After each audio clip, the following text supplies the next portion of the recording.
নদিয়ার চাকদহের মণিমালা ক্লাবের এলকেজে সার্বজনীন দুর্গা উৎসব কমিটির দুর্গা উৎসব দর্শনার্থীদের নজর কেড়েছে। এই বছর ৪৪তম বর্ষে পদার্পণ করেছে এই পূজা। সুসজ্জিত পূজা মণ্ডপটি নির্মিত হয়েছে কাপড় এবং বিভিন্ন স্পঞ্জের কারুকার্যের মাধ্যমে। রাতে থাকছে আলোকসজ্জা। সুসজ্জিত আলোকসজ্জার মাধ্যমে মণ্ডপটি দর্শনার্থীদের দৃষ্টিনন্দিত হয়। ফলে দর্শনার্থীদের ঢল নেমেছে পূজা মণ্ডপে। কি বললেন ক্লাবের সহ সম্পাদক দেবজ্যোতি চন্দ? আপনারা শুনুন এই বাংলার সংবাদে। বাংলার সাথে মানুষের পাশে।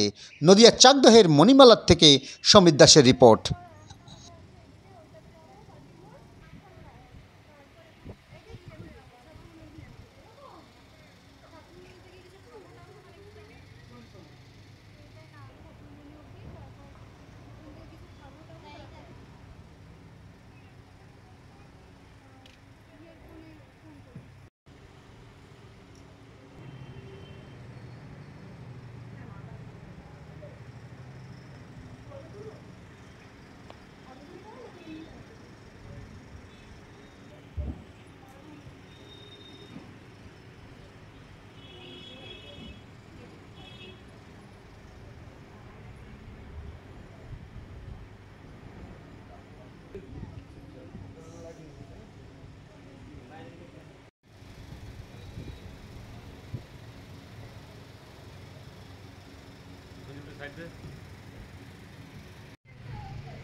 চাকদহ মণিমালা ক্লাব এবছর ৪৪তম বর্ষে পদার্পণ করেছে এবং আমাদের এবছরের দুর্গাপূজার যে মণ্ডপ সেটি লক্ষ্মীনারায়ণ মন্দিরের আদলে তৈরি হয়েছে।